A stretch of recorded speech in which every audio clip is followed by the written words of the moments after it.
Hi, and welcome to the Google AI Blitz. I'm Mrs. Cannikins, and we are going to start off with Meet Gemini because that's where all the Google AI starts. So let's look at the big picture. You can see that black box at the bottom of this screen. Those items in there are called large language models. So you'll notice that Gemini is in there with ChatGPT. You might be familiar with Microsoft's Copilot or Claude. Those are called large language models, and they are kind of all from independent companies, more or less, that have built their own AI systems. So those are large language models. They go out into the world and they comb the internet for all the information that they take in. Now, you may have heard us talk about things like Magic School and Diffit and Brisk and School AI. Those are built on top of large language models, but we're going to focus on Gemini, and that's like one of those big core services. So you have to know that's kind of like one of those big bedrock tools. So a lot of you might say, well, I use ChatGPT all the time. I don't need Gemini. In our school district, we have turned on Gemini for our school domain or so for our workspace. And so there's lots of reasons why as an educator you would want to use Gemini for your general daily AI use instead of ChatGPT. One of the things is that it really works nicely into our Google Drive tools that we use, Docs and Sheets, for example. The other thing with Gemini is that it has enhanced privacy over ChatGPT if you're using a free version. So, for example, it doesn't use your work to train its model, and it doesn't have a human review, so no one's checking into your conversation. You also have access to double check and some Google fact checks available in Gemini. We've talked about some of these reasons why you might want to switch to Gemini if you aren't already. Another reason is that we are going to be, if we haven't already, by the time you're watching this, turning on Google Gemini for students 13 plus. And there are some reasons that we would do that. There are some safety features built into Google Gemini. It will not let students ask certain kinds of questions. It'll say that it can't answer them. So there are some safeties built in that way. Now, at the end of the day, students 13 plus potentially could use a tool like this for homework or a project. But under no circumstances should any student 13 plus or under 18, be using it for any kind of a friendship or companionship. And that's really important to know. And then that last part on here, Gemini, just like any other AI chatbot, can be inaccurate. And so it's always so important that we do two things, that we always review our content and that we're very sure that we're not putting any student data into Gemini, even though it does have this enhanced safety. You've maybe heard me talk before about the 80-20 rule. We always must double check the AI outputs. We have to have that human in the loop. We are responsible for what we create, whether it's by pen or typewriter or keyboard, or whether we're using AI, we are ultimately responsible. So we have to keep that in mind. There are certainly some downfalls of AI, and we want to be sure that we are remembering those. Whether it's ChatGPT or Gemini, they have biases. And so we want to make sure that we aren't leading into biases and causing those biases to be generated further in society. We also know that there's not necessarily equitable use of the training data that AI has been trained on, and so that can further reflect the biases. Chatbots also will generate misinformation, and often they'll do it confidently and happily. And so they can try to convince you that they're right, even though they might have faulty reasoning or unsupported conclusions, but they'll be really certain of it. They also can create false, nonsensical, misleading pieces. Sometimes we call those hallucinations, but really they're just things that generally are not true. And so that is why the human in the loop, the 80-20, is so important. One last thing, whether we're using Gemini or something else, before we dive into Gemini and do a quick tour, we have to know that data literacy is so important. When we're using Gemini at school as a teacher, we always have to make sure that any data that we put in is anonymized. There's no personal information. We use pseudonyms, or we make sure that there's no identifying information, that the amount of information that we put in is minimized, that we only do the absolute necessary. We don't give it anything else other than what we need for our purpose. And can it be reverse engineered? So could you use cross-referencing and inference to figure out who the topic or item is about? Then it's probably not a good idea to use that for AI. So we are going to meet Gemini, and we're going to dive into Gemini right away here. Some ways to access Gemini in your account, your school account or your personal account, gemini.google.com. There's also a very powerful app. You can use Gemini app on your phone.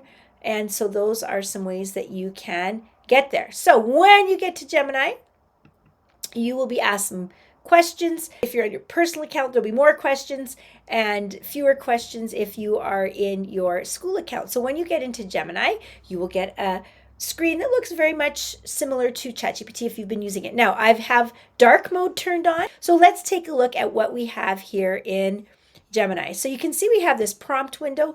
One of the features of Gemini, of course, is that you could do your prompting, your talking with audio input. So I don't want to type, I could give an audio input. So that's a great feature.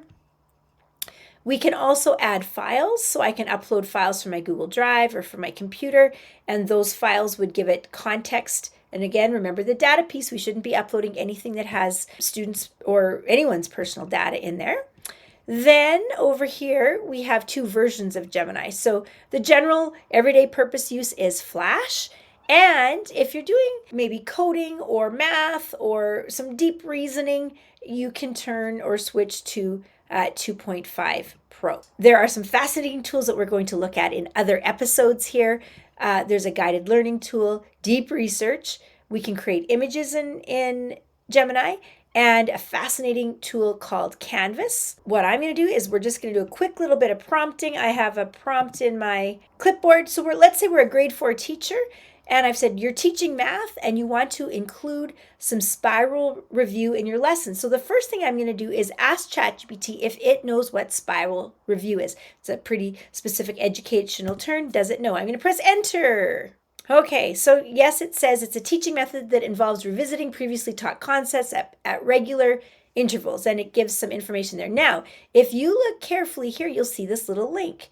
And so when you click on these links, it gives the source of its information. And so that is where its document or a source that would support what it has given. And so there it has an example. If I click down here, it will provide the sources in this pop-out window as well. If I want, I can edit this. So if you're used to using AI, you might know that if you wanted to make a change, you kind of had to go down back into the prompt box at the bottom and start again. You can actually up here, we can edit. And so if I could come up here, I could say, do you know what spiral review is? And I could say, if so, please provide some sample lessons for decimal places. It's a math concept. So I'm going to click update. The prompt stays up here in this little box. If I want to copy the prompt, I can click on the copy button. So now what it does is it tells me again that it knows what spiral is, and now it gives me some sample lessons. So lesson 1, 3, okay, so it's got some pieces built in there. Now, some other pieces that I can do, if I want it to redo, I could say, oh, let's try that again. This does look a little bit different. Okay, so now you'll see, once I've redone it, look in the bottom of the prompt output, and now you can see here that I have 2 of 2. So this is the version, and I still have that previous version. So what it's done, instead of having like this big long prompt string, if it's very similar, it puts it into versions. And so that is a nice feature as well. So we can copy that response and put it somewhere else. But if I would like, let's go to the share button here. I can go export to docs. And so that's going to generate right here, open doc. And now I have sample lesson places, and it's got that nice but very typical AI formatting. And so that was really easy to pop into a doc. Care of that. Let's pop back over to Gemini. We can also, if we click on the 3 dots here, we can double check the response. So this is a neat feature. If I click on this and I scroll up, okay, it will tell me if it is credible information. So it's done a Google check here. So Google search found similar content. There's that similar source again. If, and this particular lesson doesn't have anything, if there's something that's questionable, it will go yellow. So that's what that is. If we click understand the results, we can see here green, Google search found the content is likely similar to the statement.